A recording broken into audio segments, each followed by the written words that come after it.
Norah Jones, begin again, okay? Norah Jones, begin again. Why do I have to start over? Oh, that's the title of the album.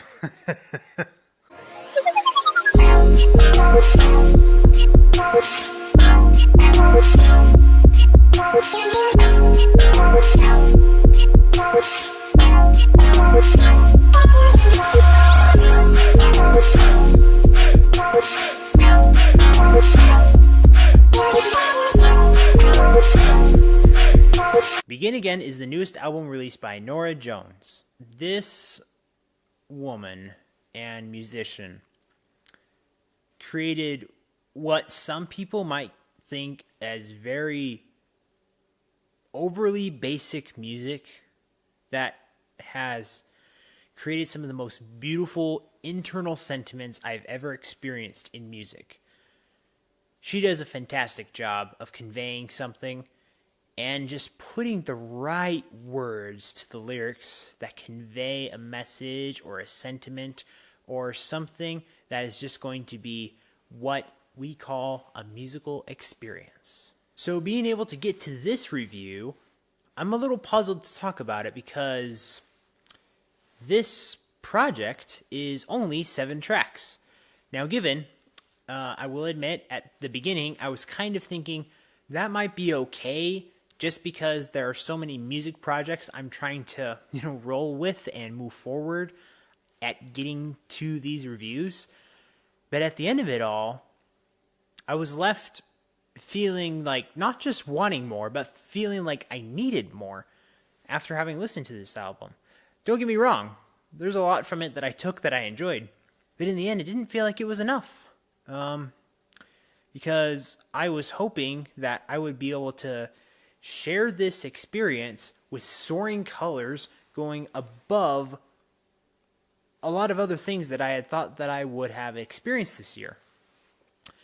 So, I'm going to try to give the highlights that it deserves, but you might not expect kind of the grade that I'm going to give it at the very end. So let's get into it.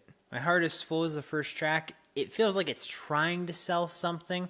It's got like this echo repetition. It's not entirely as effective as she might think it is or had hoped that it would be.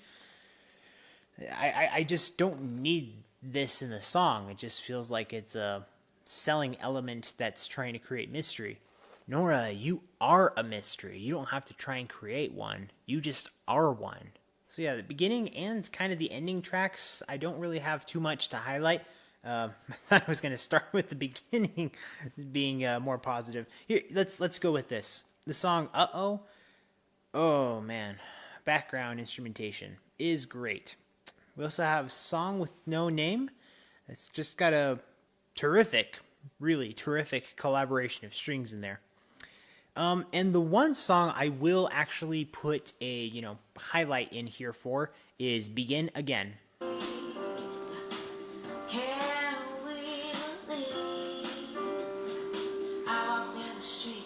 Just a subtle, jazzy punch of awesomeness. Just gotta have a little bit of that somewhere in the album, and thankfully she has it here. It's really hard to try and figure out what could you do to make this album better. The only thing I can really think of is just add more songs. But that's not usually always the answer. I just feel underwhelmed, basically, with this album. And I don't really have anything to really bash the album in a very poor way. There's a few things where I feel like it was trying, maybe just a little bit. And, maybe that's something that she can try and, mix things up a little bit. But she really doesn't have to because she knows pretty well who she is and what kind of songs make for the classics that she's been able to make. So after having listened and reviewed this album with production of 93%, creativity 86%, expression and lyrics 89%, I'm going to give this album a good. Am I asking for a longer album? Probably. But Norah, I trust you. Just see what you can keep doing. I'll wait for the next project and hopefully a performance in the near future. I don't know. We'll just have to see where we go from here. As always, guys, thank you so much for watching, and remember, if you want to discover, promote, and review the best in entertainment, remember to subscribe and follow all the social media for this channel so you can get that yes in your life. See you next time. Shadows at my feet, words in my head.